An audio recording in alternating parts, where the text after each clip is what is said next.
మారు మనసు అనగానే బాప్తిజం తీసుకున్నాడు మారు మనసు కాదండి. ప్రతిరోజు మీరు మారాలి. ఎందుకంటే మనసు కంపు, హృదయం అన్నిటికంటే మోసకరమైనది, అది ఘోరమైన వ్యాధి కలది. దాన్ని గ్రహింపగలవాడు నరమాత్రుడనేవాడు లేడు, దేవుడు తప్ప. అలాంటి హృదయం ప్రతి వారిలో ఉంది, అలాంటి మనసు ప్రతి వారి దేహంలో ఉంది. దాన్ని మీరు కంట్రోల్ చేయగలుగుతున్నారా?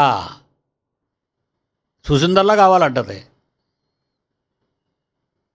శరీరంలో ఉన్న కోరికలు చూసినవన్నీ కావాలి. అప్పుడు ఏం చేస్తారంటే, నీకు ఇచ్చిన కాలం 60-70 అనుకో, 25లోనే నీకు చిల్లు చిట్టి రాసిస్తాడు.